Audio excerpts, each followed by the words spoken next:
And some fresh developments just crossing on Newswise, Dow Jones Newswise. Iran's called Russia's Syrian withdrawal, quote, positive, unquote. Let's bring in Pete McGuire, CEO of xm.com/au. He is in our Sydney CBD studio. And Pete, on that measure, just that developing part of the story here, does it add anything to the overall nature on prices that we have, Iran now voicing its support in the way it appears to have?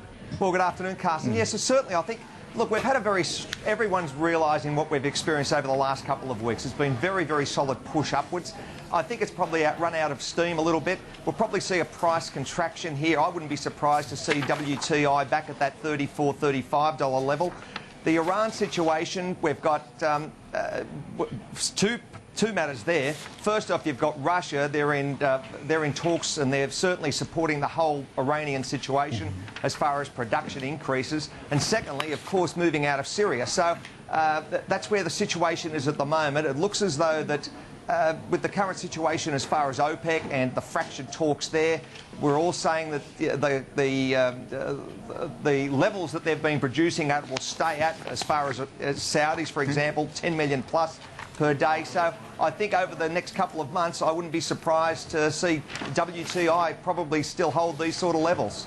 Peter, Mark Todd here from the NAB. The previous cut that we had was a gentleman saying that he thought it was the end of OPEC as of at the end of last year when they made some decisions on production. Do you see OPEC losing some of its capacity in terms of to affect production, to affect the way oil is being priced? Do you think they're starting to wane a bit? Well, you think this, Mark, you put your mind back to, say, 86, 87, when we saw that big pullback as far as price. There was talk in those days that OPEC were finished.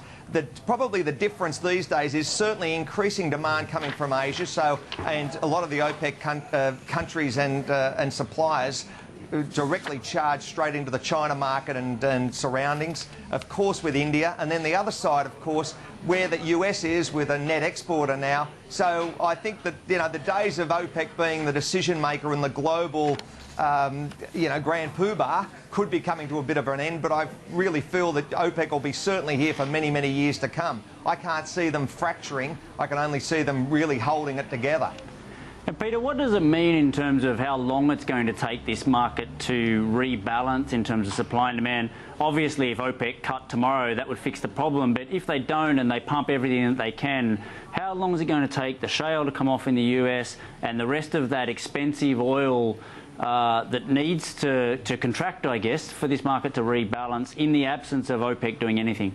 Well, a couple of quick things. First off, if you take Saudi's opinion at the moment, they're trying to cut 5% plus as far as contracts for construction, and they've put that mandate across all of their ministries. So they're in a budget cut. They've blown out last year about 100 billion. So all the major OPEC producers are really under the pump, literally, due to decrease in price and as far as budget constraints. So I think at the present time, oil will probably oscillate between that 35 to 50. I think it's going to be a long time till we get back to that $70 or $80, if ever, over the next, say, 5+ years. I really can't see it happening because of where the US is and as changes as far as behaviour is concerned. Solar panels, solar cars and so on. So electricity is going to drive a big consumer push, I think, globally. Well, except not probably in the very countries that are the producers of the stuff, because we conveniently gloss over the fact that the Saudis are feeling the pain on the bottom line as never before.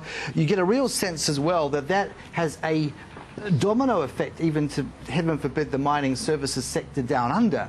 Steve, got a perspective on that one? The beleaguered mining services that might have had some exposure into the Mideast, the likes of the Saudi Arabian market, which, after all, it is in the business of building ever taller skyscrapers. Yeah, I think the likes of Worley Parsons are probably the biggest impacted by that. But the non-OPEC production is where the pain is absolutely dramatic at the moment. The CapEx spends going on out there in the US, in shale, and in the rest of the world. Have a look at Brazil. Brazil is just extraordinary. And we own shares in Subsea 7 in our international fund. They've got a bunch of vessels down in there in Brazil that were contracted for a very long period of time, and there's a lot of negotiations going on at the moment there about how many vessels they're going to need, and they're talking a 20% of what they were using before. So there's been a dramatic reduction in capex, and the Middle East is the least of most people's worries at the moment, because you're seeing cuts like 5 and 10% rather than 50, 70, 80.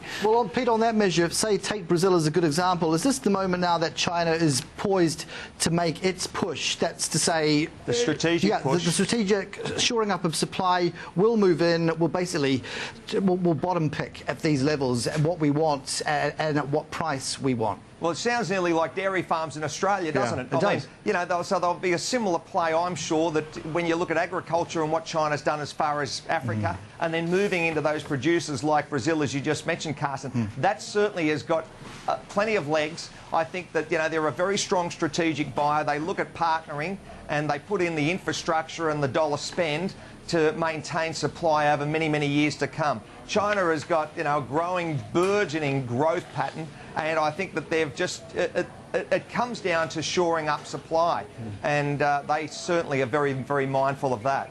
Well, remembering they moved on, let's not forget, they moved on to the Rio Register to prevent the tie-up with BHP, seeing the threat that it represented all those years ago, to them at least, in terms of price takers versus makers. It'll be interesting to see how that changes, though, as this Chinese economy transitions away from the construction phase that it's been in for the last 10 years and more towards consumption. And I think you can see in the buying patterns more towards agriculture and land and things that they're getting less worried about supply in that commodity space, because they're going to need less of it. As you look 10, 15 years down the track, they're not going to be using the same amount of steel and iron ore that they have in this very, very commodity-intensive growth of their economy for the past 10 years. So that dynamic is changing, and it's going to have an important impact, I think, in terms of where they spend their money around the world.